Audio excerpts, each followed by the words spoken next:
आपने कभी सोचा है कि जिस बेटे को एक पिता उंगली पकड़कर चलना सिखाता हो, वही बेटा चंद बीघे जमीन के लिए अपने ही पिता का कातिल बन सकता है? नहीं सोचा होगा, लेकिन कलयुग में हो रहा है। आज के समाज में रिश्ते की अहमियत इस कदर गिर चुकी है कि खून का रिश्ता भी अब संपत्ति के लालच के आगे दम तोड़ रहा है। प्रयागराज के आसपास के इलाके अक्सर जमीनी विवाद की वजह से जाने जाते हैं, लेकिन कलयुगी बेटे ने जो किया है उसने पूरी इंसानियत को शर्मसार कर दिया है। एक बेटा अपने बाप का जानी दुश्मन बन सकता है। खेत में काम कर रहे एक बुजुर्ग, एक निहत्थे पिता पर लाठी से ऐसा जानलेवा हमला किया गया कि उनकी जान चली गई। सबसे हैरान करने वाली बात यह है कि इस पूरी खौफनाक वारदात के दौरान आरोपी का अपना परिवार भी तमाशबीन बना रहा। आखिर ऐसा क्या हुआ कि एक हंसता खेलता परिवार इस खूनी रंजिश का शिकार हो गया? आखिर क्या वजह थी? क्या उस पल किसी का भी हाथ नहीं कांपा जब एक बुजुर्ग खून से लपालप होकर जमीन पर गिरा पड़ा होगा? खून से लथपथ उनकी लाश देखकर किसी की रूह नहीं कांपी होगी? आइए सीधे हम घटना स्थल पर चलते हैं, परिवार वालों से ही जानते हैं कि आखिर उस मनहूस दिन खेत में ऐसा क्या हुआ था। भाई जी खेत में यहाँ निकावत रहे और हमारा बड़ा वाला भाई रहा, भौजाई रहा, भतीज रहा, अम्मा गई पानी लगाए रहा, वो बप्पा खेत में निकावत रहे। अम्मा गई खेत में यहाँ तो तब तक कुछ नहीं भवा। उसके बाद जब अम्मा वापस घर यहाँ आई गई तो पता नहीं, अब दुए जने हुए रहे, वह 3 लोग भी रहे, अकेले बप्पा रहे। तो जो कुछ हुआ भवा हुई, जब मारी मोरी के यहाँ हुआ से नहीं भागती 3 उठौराए तो अम्मा कहे लगी कि कुछ घर माई के हुईगा है, तब हे भागती जा रहे हैं। तो अम्मा पूछे गई घर कहीं भैया का हुईगा, तो कहे लग मारी के डारिया नुआ तो उठा लाओ। परिवार की बात सुनकर ये बात स्पष्ट हो जाता है कि ये कोई अचानक हुआ हादसा नहीं है।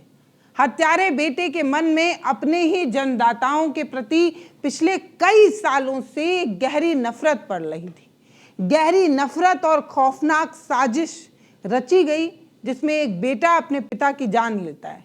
जो बेटा कभी अपने माँ बाप की हर बात मानता था, वो अचानक से इतना बड़ा दुश्मन कैसे हो गया? जानी दुश्मन कैसे बन बैठा? बुजुर्ग माता पिता को गालियां देना, उन पर हाथ उठाना और उन्हें जान से मारने की धमकी देना अब उसकी आदत बन चुकी थी। जमीन के एक छोटे से हिस्से और बटाई के विवाद की वजह से सिर पर खून सवार हो गया था। एक पिता जिसने अपनी पूरी जिंदगी अपने बच्चे के भविष्य संवारने में लगा दी हो, उसी पिता की जान उसी बच्चे ने ले ली हो। उसके बुढ़ापे में अब उसकी लाठी का सहारा बनने की जगह उसे धमकियां दे रहा है ये लड़का। ये घटना ये सवाल उठाता है कि आज के दौर में पैसा और संपत्ति ही सब कुछ हो गया है क्या? क्या संस्कार और खून के रिश्ते की डोर इतनी कमजोर हो गई है कि पल भर में ही टूट जाए? रिश्ते की कोई अहमियत नहीं है क्या? आइए सुनते हैं मृतक की जो बेटी हैं, इस खौफनाक दरिंदगी और पुरानी धमकियों के बारे में कैसे चौंकाने वाले खुलासे कर रही है। बेटी क्या बता रही है अपने पिता के नहीं होने पर, पिता की जान जाने पर, अपने भाई के बारे में। एक दफे पहले और मारित रहे बप्पा के यहाँ, पहले भी झगड़ा हो चुका। हाँ, एक बार पहले मारित रहे के 10 दिन पहले कहित रहे कि तुम्हारी नट्टी धरी के लात ही चकब हम अपने पिताजी को। हाँ, पिताजी के हाँ बोल रहे वो 4-5 साल पहले मारित रहे, अम्मा को मारित रहे, बप्पा को मारित रहे। हम बीच में छोड़ते थे, माता जी के ऊपर भी हाथ छोड़ते थे। हाँ, यहाँ मारित रहे, खोपड़ी फाटी गया रहे अम्मा के रे, और बप्पा को मारित रहे। तो और हम बीच में यहाँ आए तो हमारो बार नोची डारित रहे। तो हम अम्मा फिर कहे अम्मा ये दुश्मन होगा, इतने बीच में यहाँ ना बोलो। अम्मा क्या लड़का वाली डाही हुई, फिर अपने आए लिहिनी।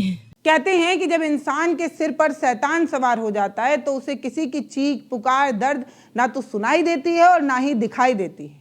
उस मनहूस दिन खेत में जब इस निहत्थे बुजुर्ग पर जानलेवा हमला हुआ तो वो भी अपनी जान बचाने के लिए तड़प ही रहा था, लेकिन उस दरिंदे बेटे ने, मौके पर मौजूद उनके परिवार वालों ने उस बुजुर्ग पिता को देखा तक नहीं, उन पर तरस तक नहीं खाई, उन्हें अस्पताल ले जाने के बारे में भी नहीं सोचा। वारदात को अंजाम देने के बाद आरोपी बेटा बड़ी ही बेरहमी से अपने पिता को खून से लथपथ हालत में छोड़कर फरार हो जाता है। गांव के लोग और परिवार के बाकी सदस्य जब तक शोर सुनकर मौके पर दौड़कर पहुंचते हैं तब तक बहुत देर हो चुकी होती है और बुजुर्ग की जान जा चुकी होती है। गली में पड़े हुए एक लहूलुहान पिता की तस्वीर किसी भी पत्थर दिल इंसान को रुला सकती है। रुलाने के लिए काफ़ी है, अंदर से तोड़ने के लिए काफ़ी है। अस्पताल ले जाते समय रास्ते में ही उस बुजुर्ग पिता ने अपनी जिंदगी और मौत की जंग हारते हुए दम तोड़ दिया। इस खौफनाक मंजर को देखकर पूरे गांव में सन्नाटा पसर गया। कोई जल्दी से बोल नहीं पा रहा है। गांव के लोगों को इस बात का डर है कि एक बेटा जब अपने पिता की जान ले सकता है तो हमारे साथ क्या कर सकता है। मृतक की पोती ने जो आंखों देखी चीजें देखी थी, वो गवाही जो वो दे रही है सुनकर रोंगटे खड़े हो जाते हैं। उसने अपने दादा को किस हालत में देखा और अपने पिता के बारे में क्या बता रही है, सुनिए। बहुत बड़ी बात है कि बेटी खुद अपने पिता के बारे में इस तरीके की गवाही दे रही है कि पिता ने दादाजी पर किस तरीके से वार किया। पापा जब कोई लेके बाबा के उठा के लेके आवत रहे तब पापा और मम्मी खेत गए करबी कटे तो सुनी आवाज शोर शराबा तो पापा मम्मी दौड़ गए, हमहू पीछे से दौड़ गए। तब देखे पता चला हमारे बाबा हैं। मिले हैं जब लेहे लादे ठेलिया मावत रहे तब यहाँ गली में मिले हैं। मौके पर हम पंज पहुँचे हो नहीं गली में मिले हैं। वहाँ मौके से फरार हो गया था वो। वही मार के भाग गए रहे, हमका नहीं मिले हैं यहाँ। नहीं हमका कोई नहीं मिला, मार के भाग गए। उसकी पत्नी होगी ना? हाँ पत्नी रहे वह खेतवे में रहे, पन जीन तहावत रहे, तार तहावत रहे। अच्छा आप लोगों ने क्या हुआ? हमसे हम नहीं पूछे, कुछ नहीं बात हुआ। नहीं हम यहाँ भैया नहीं रहना, हम अपने मई आप के। पूछिए नहीं, आप अभी आई? हाँ अब हम सुबह आए हैं। आपने अभी पूछा नहीं कैसे हुआ? हम नहीं पूछे। अभी अभी अभी कहाँ है उनकी पत्नी? अब अपने घर पर घर में हो, हम पंच काज नहीं, हम अपने घर में हैं। गिरफ्तारी नहीं हुई किसी की अभी? पता नहीं, हम नहीं जानते हैं, हम पंच नहीं जानते हैं। बाबा के यहाँ देखे कि उनका देखी। बाबा एकदम लहूलुहान पड़े हुए थे। बाबा करी मार के भाग है, रहा है श्वासा रहा है, जू नहीं रही गा रखते हैं। मैं फरुहा हो चाहिए जैसे मारे से है, यूँ मारे से है, फरुहा से मारे से है। मला हम मौके पर रहन नहीं सुने हन तो सब कोई कहते हैं तो हम मौके पर हम नहीं रहन हुआ। भी इस तरीके की हिंसा झेली है लेकिन किसी ने कभी भी पुलिस में शिकायत ही दर्ज नहीं कराई। शायद किसी ने सोचा नहीं होगा कि खून का रिश्ता खून कर सकता है। किसी ने ये सोचा भी नहीं था कि इस तरीके की घटना हो सकती है। लेकिन समझिए कि आजकल के ये जो कलयुगी बेटे हैं ये कुछ भी कर सकते हैं। शायद परिवार वालों को ये लगता होगा, माता पिता को ये बात लगती होगी कि खून का रिश्ता है, आज नहीं तो कल बेटा अपनी गलती मान जाएगा, सुधर जाएगा। लेकिन किसी ने ये सोचा नहीं था कि उनकी ये जो मासूमियत है, उनकी ये जो अनदेखी है, एक दिन उन्हीं के जानलेवा भूल साबित होगी, उन्हीं का जानी दुश्मन बन जाएगा। अगर समय रहते पुलिस में सूचना दी गई होती तो शायद आज ये हुआ नहीं होता। शायद आज एक बेकसूर पिता इस दुनिया में जिंदा होता।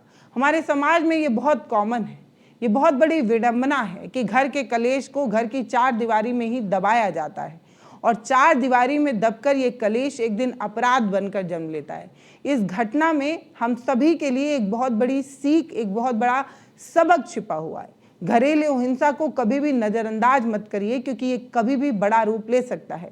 परिवार की सदमे भरी आवाज को गौर से सुनिए, उनके दर्द को महसूस करिए, जो बता रहे हैं कि कैसे मौत की पटकथा 10 दिन पहले ही लिखी जा चुकी थी। परिवार वाले अब ये बात समझ रहे हैं कि उनसे गलती हो गई है, लेकिन गलती का एहसास बहुत देर बाद इन्हें हो रहा है। भवा है पीछे जब भवा रहा इतना तो वो मातारी पोतन करते 5 साल हो गई हुई है, 4-5 साल जब मारित रहे तो कह 10 दिन पहले जनो कहित रहा कि तुमका मतलब मैं मार डरब, तुमरी नट्टी धर के लात ही चिकी देबे, बता रही रहे कि कहत रहे। अच्छा जब इतना ही अत्याचार करता था तो आप लोग कभी पुलिस कंप्लेन नहीं किए हैं? नहीं किया है? एक बार करे रहो तो कैसे कर लिए। एक बार लड़का है हमारा, लड़का है तो कहीं लड़का है छोड़ दो, वही कोई बात नहीं। छोड़ दो सुला कैली ना। अच्छा की थी क्या हुआ था? तो ये कंप्लेन करी न है तो बुलवाई न है उनका, तो ये मम्मी जो है सुला कैलिन कहीं हुई लड़का ही ना मारे तो बेटा है इनका ना, बेटा हाँ इनके दर्द आए गए। उसके प्रति ममता है इनके अंदर, हाँ हाँ यही लेकिन उसके अंदर पूरा ये उसके अंदर था, अपने ही पिता को मार दिया उसने। हम्म। क्या चाहती हैं, क्या किया जाए उसका, क्या चाहती हैं आप, माँ बताइए। हम का आपके बताइए। पति थे, क्या चाहती तुम हैं? ना बताई हो तो को बताई का चाहिए रही हो हैं? हाँ, क्या चाहती हैं, सजा मिले आपके बेटे को? हाँ, अभी भी ममता बीच में आ रही है आपकी? ममता है बिल्कुल आ रही। ममता अभी भी बीच में आ रही है आपकी? एक बेटा और है ना आपका, मानता है ना आपको वो, उनके बच्चे आपको मानते हैं ना, फिर क्या आपको वो है, ममता अभी बीच में फिर भी आ रही है। सजा मिलनी चाहिए कि नहीं उसको मिलनी चाहिए, बताइए। का चाहिए रही बोलो हैं? हैं? इस पूरे मामले का सबसे दर्दनाक और हैरान करने वाला पहलू अब सामने आया है। जिस माँ की आंखों के सामने उनका सुहाग उजड़ गया, आज वही माँ अपने हत्यारे बेटे के खिलाफ बोलने से कतरा रही है, झिझक रही है। एक माँ की ममता इतनी अंधी कैसे हो सकती है कि वो अपने पति के कातिल को बचा रही है, अपने पति के कातिल को सजा दिलाने से हिचकिचा रही है। 9 महीने कोख में पालने का मोह क्या इतना अंधा हो जाता है? क्या माँ की ममता इतनी अंधी होती है?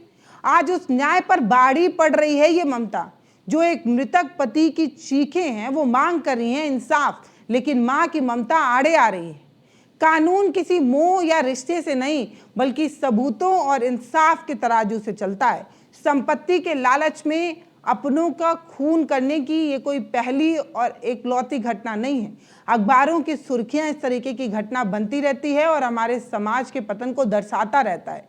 हम इस तरीके के मुद्दे पर बात करते रहते हैं ताकि हमारा सिस्टम जागे, हमारा समाज सतर्क रहे, इन कलयुगी बेटों की हरकतों से सजग हों और उन्हें कठोर और कड़ी सजा दिलाने की मांग करें, ताकि कोई भी औलाद इस तरीके की बड़ी घटना को दोबारा अंजाम ना दे, भविष्य में ऐसी कोई खौफनाक घटना ना हो पाए, इसलिए सजग होने की ज़रूरत है। अगर आपके आसपास भी किसी बुजुर्ग के साथ प्रताड़ना हो रही है, वो प्रताड़ना झेल रहे हैं, तो खामोश मत रहिए, उनकी आवाज़ बनिए। खामोशी में, बहुत बड़ी चुप्पी में बहुत बड़ा शातिर जो है वो उसे पनाह मिलती है, वो छुपा रहता है। इसलिए कह रहे हैं सजग रहिए, सतर्क रहिए। और अगर आप चाहें तो इस वीडियो को शेयर कर सकते हैं। इस वीडियो पर आपकी जो राय हो वो कमेंट सेक्शन में लिखिएगा। नमस्ते।